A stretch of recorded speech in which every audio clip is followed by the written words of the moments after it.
মাটি শুধুই একটি রাজ্যের নয়, এই মাটি এক সংস্কৃতির, এক সাহসের, এক অদম্য লড়াইয়ের। এখানে ইতিহাস লেখা হয়েছিল কবিতার কলমে, প্রতিবাদের কণ্ঠে আর নারীদের অপরিসীম শক্তিতে। এই শহর বহু প্রাচীন স্থাপত্যের এবং ঐতিহ্যের। এই শহর কবিতা, চিত্রকলা, সিনেমা আর বিপ্লবের, যেখানে প্রতিদিন হাজারো স্বপ্ন তৈরি হয়, প্রতিদিন নতুন পথ চলা শুরু হয়। কিন্তু বাংলার পরিচয় শুধু শহরে সীমাবদ্ধ নয়, এখানে নদীর স্রোতের মতো বয়ে চলে জীবন। রবীন্দ্রনাথ বলেছিলেন, নারী আপন ভাগ্য নিজেই গড়বে। সে পথেই এগিয়ে গিয়েছিলেন সত্যজিৎ রায়ের চলচ্চিত্রের আরতি থেকে শুরু করে সুচিত্রা সেনের শক্তিশালী চরিত্র, আর আজকের যুগের অসংখ্য বিজয়িনীরা। এবার সময় এসেছে নতুন গল্প শোনার। আসুন বিজয়িনীদের পথ চলা শুরু করা যাক।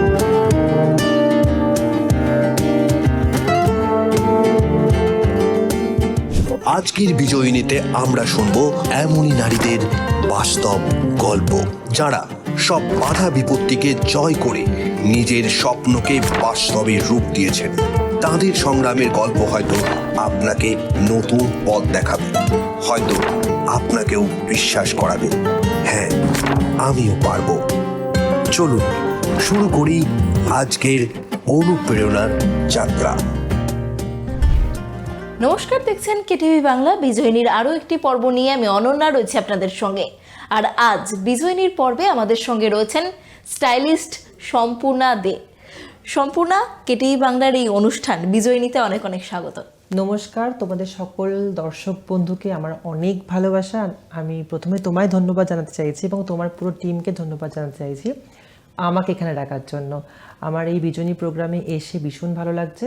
অ্যান্ড তোমাদের ওয়েলকাম, তোমাদের ভালো লাগা, তোমাদের আপ্যায়ন আমি ভীষণ ভীষণ খুশি, এবং thanks to you and your team. Thank you তোমাকেও এখানে আসার জন্য।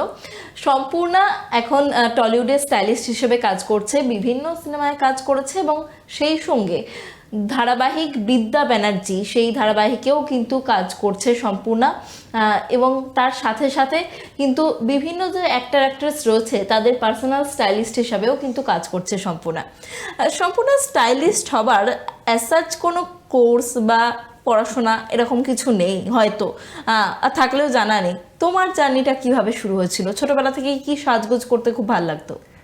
বেসিক্যালি স্টাইলিস্ট হওয়ার অ্যাজ সাচ কোনো কোর্স নেই। স্টাইলিস্ট হচ্ছে ডিজাইনার হওয়ার কোর্স ডেফিনেটলি আছে, তার জন্য প্রচুর ইনস্টিটিউট রয়েছে, এবং তুমি ডিজাইনিং থেকেই আস্তে আস্তে স্টাইলিস্ট হতে পারো।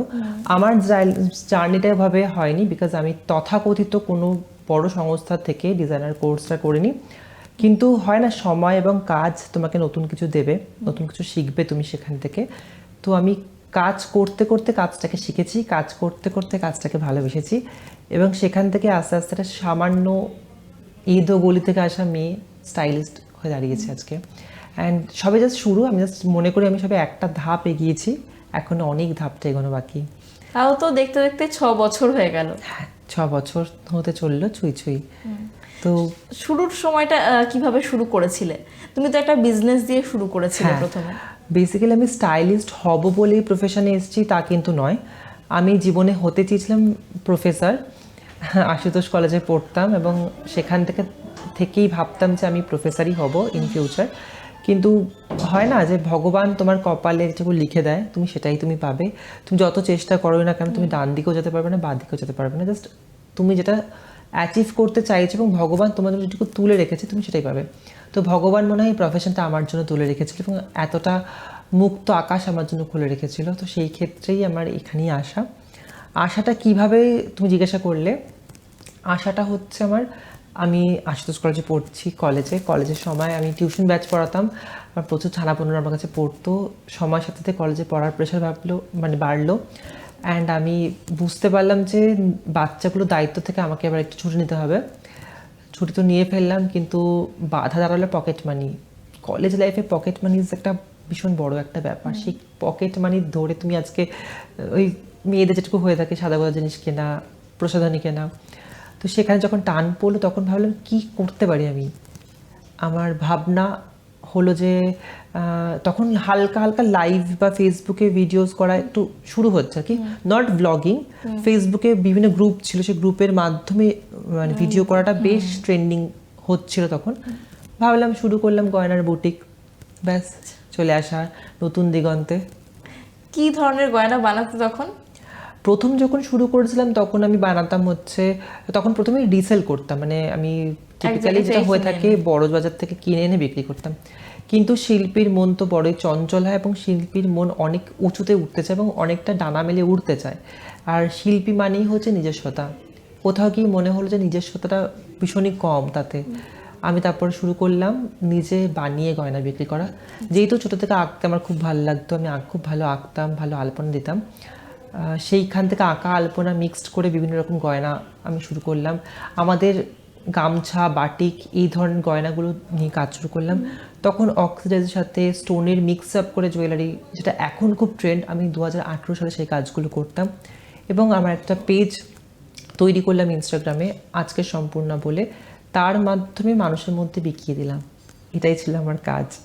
এবং সেখান থেকে বিজনেসের জার্নিটা শুরু, তারপর তো তুমি শাড়ির বিজনেসেও ঢুকে যাও। হ্যাঁ, বেসিক্যালি আমি যখন শুরু করেছিলাম জুয়েলারি বুটিকের বিজনেসটা, মানে আমার প্রথম বন্ধু ছিল আমার সোশ্যাল মিডিয়া, দ্বিতীয় বন্ধু হয়েছে আমার কাস্টমার দাদা দিদিরা। মানে আমার কিন্তু শুধু ফিমেল কাস্টমার ছিল এমন নয়, আমার বন্ধু বলে অনেক কাস্টমার ছিল যারা বান্ধবীকে গিফট করার জন্য সম্পূর্ণাকে ফোন করতো, সম্পূর্ণ কি গয়না দিলে সেই বান্ধবীটা আমার হয়ে যাবে বলতো।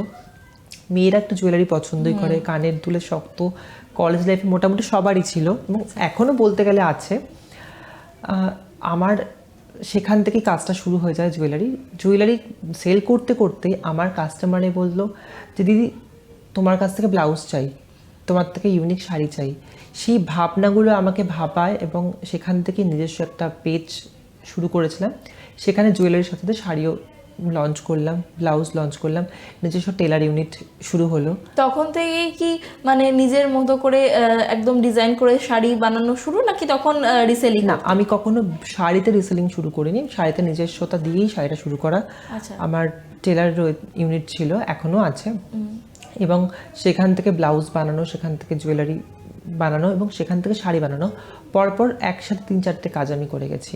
আচ্ছা, তারপর এই যে স্টাইলিস্ট হিসাবে টলিউডে যে ব্রেকটা পেলে, মানে এখন যে টলিউডে স্টাইলিস্ট হিসাবে কাজ করছো তুমি, এই ব্রেকটা কবে এলো? আমি শুরুটা থেকে কিন্তু গয়নার উপরই ফোকাস দিয়েই চলছিলাম। বিকজ কি হতো, গয়নার দাম যেহেতু খুব কম হতো, মানে 250, 350, মানে যেরকম আর কি হয়, আমার গয়নার কাস্টমার বেসটা প্রচুর ছিল। আমি আর্টিস্টের নাম ধরেই বলছি, থ্যাংক ইউ সোহিনীদি, ওয়ান্স এগেন, সোহিনী গুহ রায়, যাকে আমি ইনস্টাতে টেক্সট করেছিলাম যে আমরা কি একটা শ্যুট করতে পারি। তখন সোহিনীদি আমাকে বলেছিল যে নিশ্চয়ই, কেন নয়। উনি ওনার সিরিয়ালের সময় বার করে ওনার জন্মদিনের দিন আমাকে ডেকে শ্যুট করিয়েছিল, যেটা আমার প্রচণ্ড পপুলার হয় কাজটা। সেই কাজ থেকেই গয়না শ্যুট ছিল। সেইখান থেকেই মানে আর্টিস্টদের প্রতি ভালো লাগা শুরু। বিকজ প্রথম শুরুটা যদি ভালো হয়, দেখবে তোমার পরপর সব কাজটাই আস্তে আস্তে ভালো লাগতে শুরু করবে। সবার আগে না ভালোবাসাটা ইজ ইম্পর্টেন্ট। আমার কাজের প্রতি ভালোবাসা সেখান থেকে জন্মায়। তারপর শ্রুতিদির সাথে একটা জুয়েলারি শ্যুট করেছিলাম, যেটা ভীষণ পপুলার হয়েছে। বিফোর লকডাউনের কথা তোমাকে এগুলো বলছি। তো এভাবেই এক এক করে তারকাদেরকে সাজানো শুরু, তারকাদের নতুন নতুন গয়না পরানো শুরু। বিকজ তারকাদের মাধ্যমে আমরা প্রচুর জায়গায় পৌঁছে যেতে পারি, তাদের হাত ধরে তাদেরকে সুন্দর করে সাজালে আজকে আমাদের বললে নাম হওয়া, সেই নামটুকু হয়তো শুরু হয়। সোশ্যাল মিডিয়া তোমাকে অনেকটা সাপোর্ট করেছে ভীষণভাবে, মানে অনেকটা না হয়তো পুরোটাই, কারণ তোমার স্টোরগুলো সবই অনলাইন বেসড।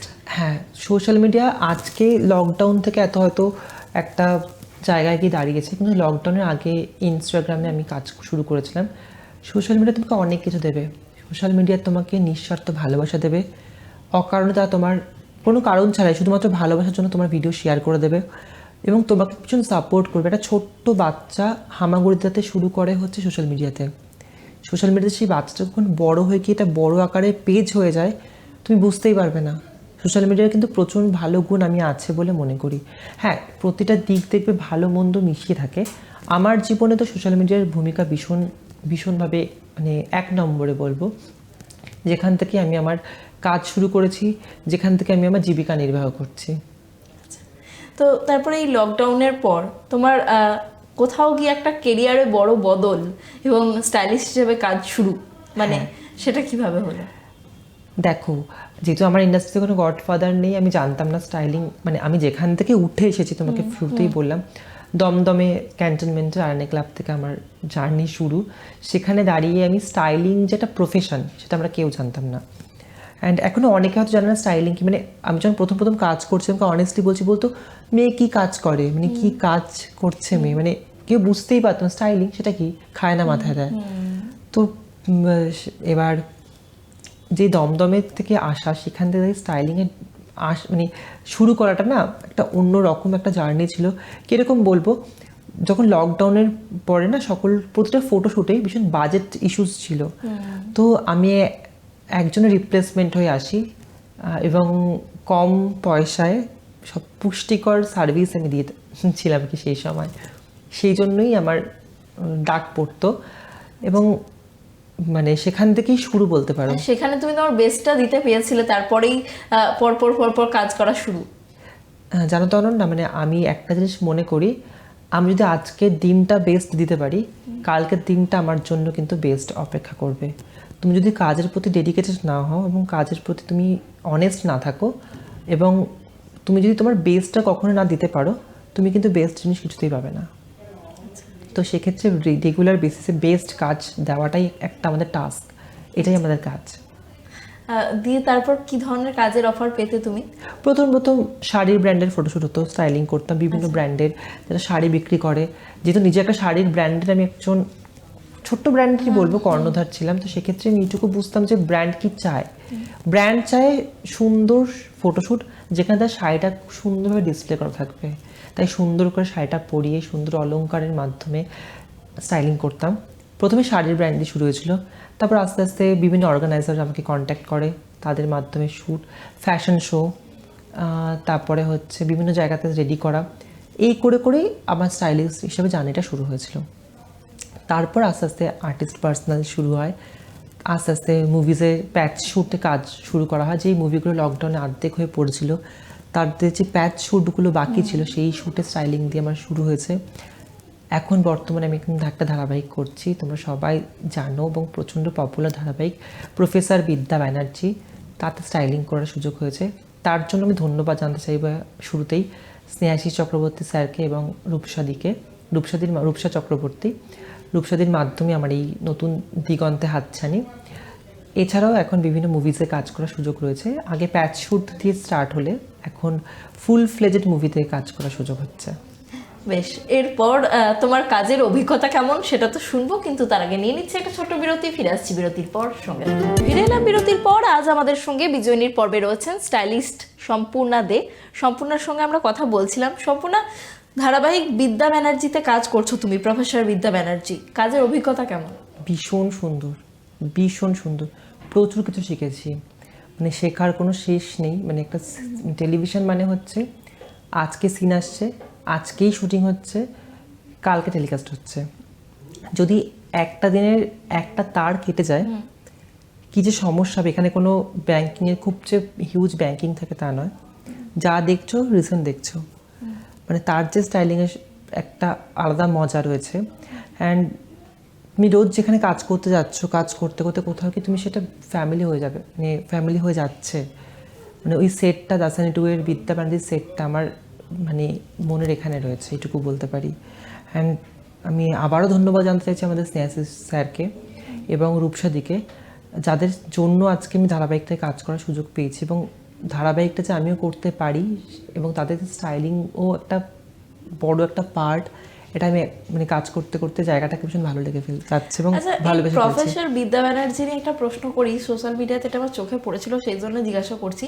ওই যে সিঁদুরের টিপ পরানোর ব্যাপারটা, যে বিদ্যা ব্যানার্জির বিয়ে হয়নি, তারপরেও সিঁদুরের টিপ পরানোর যে ব্যাপারটা, সেটা নিয়ে কোথাও একটু কন্ট্রোভার্সি হয়েছিল সোশ্যাল মিডিয়াতে। সেইটা কি ভাবনা থেকে ঠিক করা? দেখো, আমরা কি বিয়ের আগে পুজো দিই না? মানে আমি তো অবিবাহিত, তো আমরা কি ঠাকুর পুজো দিই না, বা আমরা কি মন্দির যাই না? মন্দির গেলে বা তুমি যখন সাউথ ইন্ডিয়ার কোনো মন্দির যাবে, তুমি প্রতিটা মানুষকে দেখতে পাবে তারা একটা কপালে একটা টিপ দেয়, সেই সেম টিপটাই গলায় ছুঁয়ে নেয়। This is a basic concept. বিদ্যা ভীষণ প্রোগ্রেসিভ একটা মেয়ে, যে নিজের কথা বলতে জানে, নিজের ভাবধারার পোষণ করে এবং বিদ্যা জানে সে জীবনে সে কী করতে চায়। ভীষণ স্ট্রং একটা উইমেন, সে কিন্তু প্রকৃত অর্থে বিজয়িনী। আচ্ছা, তো তার মধ্যে সেই বিজয়িনী সত্তাটাকে জাগানোর জন্য কিছু সাজগোজ রয়েছে। তার সাজগোজের স্পেশালিটি হচ্ছে সে কলারওয়ালা একটা ব্লাউজ পরে, সুন্দর একটা ব্যাগ নেয়, প্লিট করে শাড়ি পরে এবং সাথে একটা সিঁদুরের টিপটা, সেই টিপটা তার ইউএসপি, সে ওই টিপটা থাকে। তো আচ্ছা, যখন কন্ট্রোভার্সি হয়েছিল এটা নিয়ে, তখন কি কোথাও গিয়ে মনে হয়েছিল যে এটা কি ভুল করে ফেললাম বা এটা কি সরিয়ে দেওয়া উচিত, এরকম কোনো চিন্তা ভাবনা কি এসেছিল? কোনোদিন বা আসেনি। কোনো চাপ কি এসেছিল? না, কন্ট্রোভার্সি হওয়া মানে মানুষ দেখছে, মানুষ জানছে, মানুষের ভালো লাগছে, দ্যাটস ভেরি ইম্পর্ট্যান্ট। মানুষ প্রচণ্ড ব্যস্ত, আজকে এমন করে তুমি মানুষ দেখাতে পারবে না যে ব্যস্ত নয়। সে তার ব্যস্ত স্কেডিউল থেকে আমাদের সিরিয়ালটাকে নিয়ে ভাবছে এবং সে ট্রোল করুক, গুড কমেন্ট করুক, ব্যাড কমেন্ট করুক, সে তার সময়টা দিচ্ছে। সেই সময়টা ইজ ভেরি ইম্পর্ট্যান্ট। তুমি তোমার ক্যারিয়ারের শুরুর দিকে একটা ট্রান্স ওমেনদের নিয়েও একটা ফটোশুট করেছিলে, তো সেটারও একটা খুব ভালো রেসপন্স এসেছিল। হ্যাঁ, আমি আমার কেরিয়ারে একটি ফটোশ্যুট করেছিলাম দুর্গাপুজোর আগে, যার নাম ছিল রূপে রূপান্তরে দেবী দুর্গে নমস্তুতে। সেখানে কনসেপ্টটা ছিল যে দেবী দুর্গাও একজন রূপান্তরিত নারী। সেই কনসেপ্টটা ফটোশ্যুট হয়েছিল, সেখানে শ্রীঘটক মহুরী মানে মুখ্য ভূমিকায় ছিলেন, যিনি একজন রূপান্তরিত নারী এবং তিনিও প্রচুর কিছু মানে অ্যাচিভ করেছেন। তিনিও জীবনে ভীষণভাবে বিজয়িনী।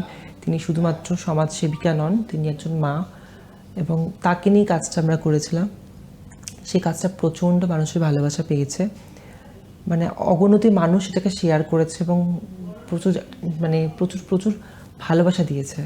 তো এটা আমার জীবনে একটা খুব বড় ব্রেক বলে আমি মনে করি। সেই কন্ট্রোভার্সিওয়ালা শ্যুটই ছিল, সেখানেও মানে কন্ট্রোভার্সি কী হয় জানো তো, মানুষের সেটা আলোচনা বলে, আমি কন্ট্রোভার্সিকে অলওয়েজ একটা আলোচনা বলে মনে করি। সেই আলোচনার পার্ট হতে পেয়ে আমার খুব ভালো লেগেছিল। এখন তাহলে জীবনে কেমন স্বপ্ন রয়েছে, আর কি কি স্বপ্ন বাকি রয়েছে?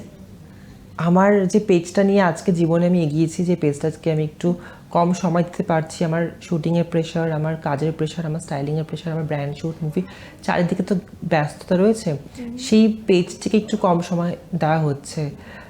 তোমরা একটা জিনিস নোটিস করবে, তোমাদের মাধ্যমে যেসব বিজয়ীরা আমাকে দেখছে, যারা মা হয় না, তাদের সব মানে দিনের প্রতিটা কাজে ভীষণ ব্যস্ত থাকে এবং দিনের শেষে এসে সন্তানকে সময় দেয়। এটা হয়ে থাকে, আমার মার ক্ষেত্রেও তাই। সারাদিন সব কাজ করে সর্বশেষে সে সন্তানকে সময় সে দিয়েছে। সেরকম আমার সন্তান কিন্তু আমার ওই পেজটা। তো আমি সব দিকে মানে সময় দেওয়ার পরে এখন রিয়েলাইজ করছি আমার তাকে একটু সময় দেওয়া দরকার।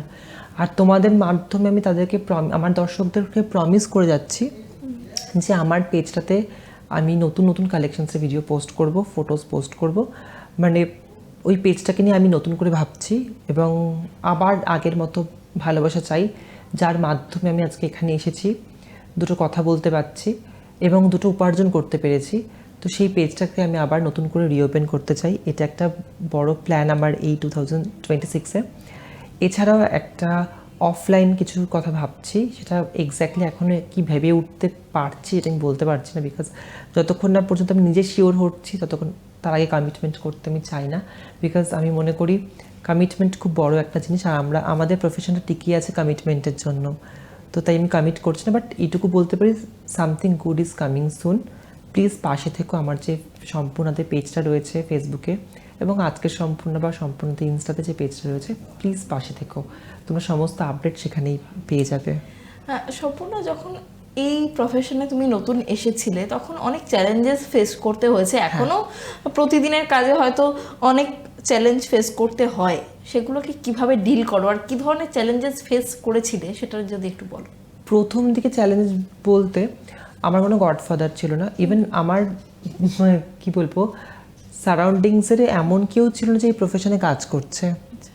আমার বন্ধু ছিল আমার সোশ্যাল মিডিয়া এবং আমার শত্রুও ছিল সোশ্যাল মিডিয়া।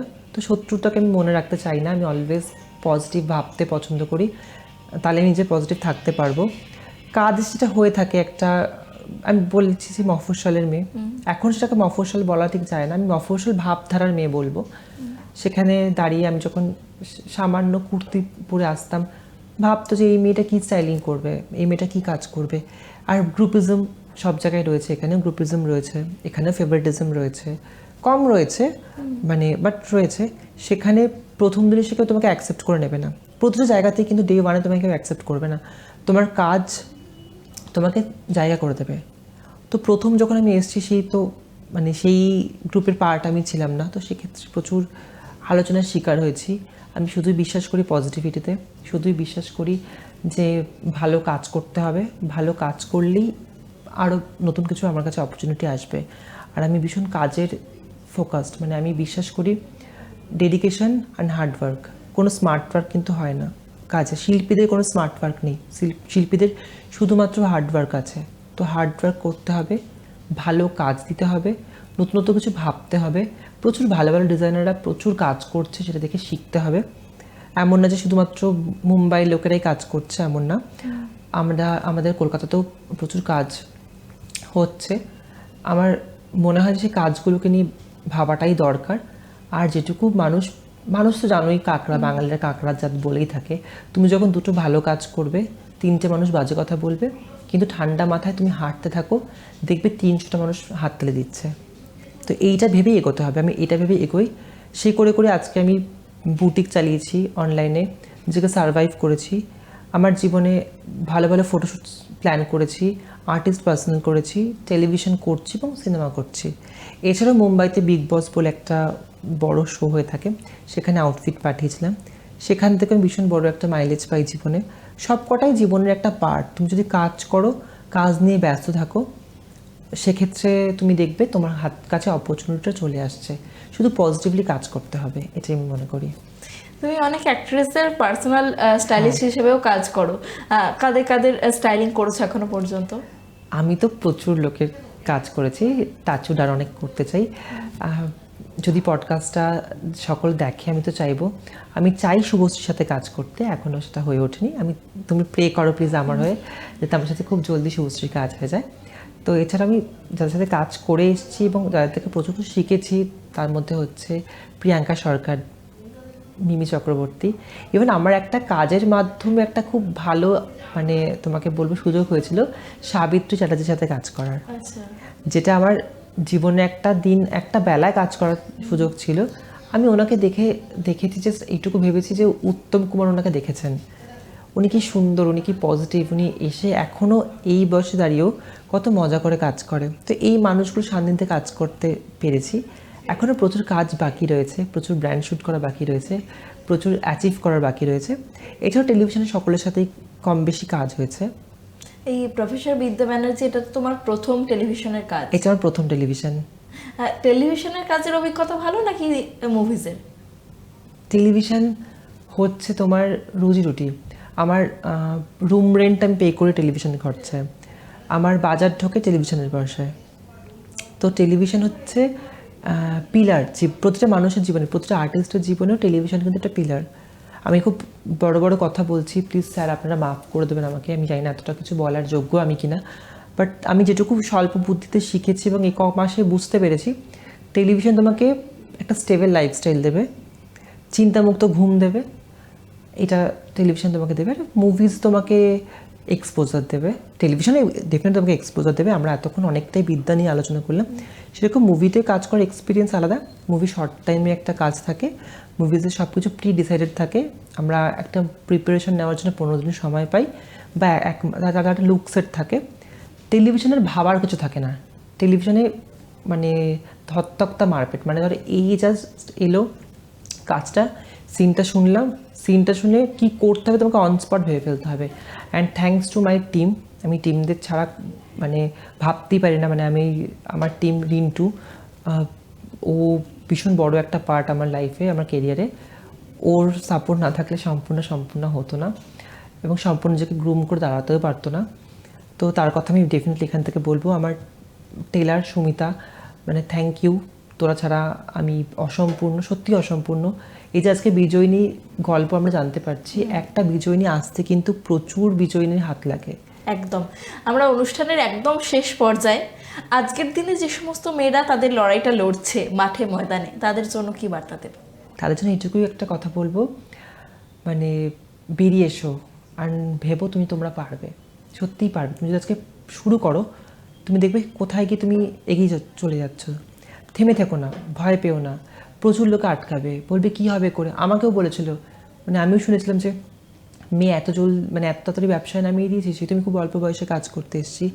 কিন্তু তোমাকে আলটিমেটলি কাজ করতে হবে, নিজের জন্য কিছু করতে হবে, নিজেকে ভালোবাসতে হবে, নিজের জন্য সময় দিতে হবে। তুমি নিজেকে সবার আগে ভালোবাসো, তুমি দেখবে সমাজের জন্য কিছু না কিছু করতে পারবে। তো ভয় না পেয়ে, সব কিছু না ভেবে, যার যেটা ভালো লাগে কাজ শুরু করো, কিছু করতে হবে, এটুকু ভেবেই চলো। আর প্রতিটা মেয়েকে আমার একটা অনুরোধ, মেয়েরা মেয়েদের শত্রু নয়, মেয়েরা মেয়েদের পরম বন্ধু। মেয়েরা মেয়েদের যদি বন্ধু হতে পারে আজকে, তারা প্রচুর দূর এগিয়ে যাবে। তুমি ভাবতেই পারবে না যে আমরা কোথায় পৌঁছে যাব। আজকে তোমার সাপোর্ট আমি এত কথা বলতে পারছি, আমার মাধ্যমে 10টা মানুষ দেখতে পাচ্ছে, তার মাধ্যমে আরও 50টা মানুষ দেখতে পাবে। একদম এরকমভাবে যদি আমরা এগিয়ে চলি, আমরা নিশ্চয়ই পৌঁছে যাবো। একদম। অনেক ধন্যবাদ আমাদের এই অনুষ্ঠানে আসার জন্য, আমাদের এতটা সময় দেওয়ার জন্য। থ্যাংক ইউ সো মাচ সকলকে আমার গল্পটা শোনার জন্য, আমাকে ভাবার জন্য, এখানে যে আমি একটু কিছু বলতে পারি। Thank you so much Ananya, thanks your team, thanks team Bijoyini. একদম ঠিক যেমনটা সম্পূর্ণা বলল, আমাদের আত্মবিশ্বাস রেখে এগিয়ে যেতে হবে, তাহলেই লক্ষ্য পূরণ সম্ভব। আজকের মতো বিজয়িনীর অনুষ্ঠান এই পর্যন্তই। সঙ্গে থাকুন, দেখতে থাকুন কেটিভি বাংলা। নমস্কার।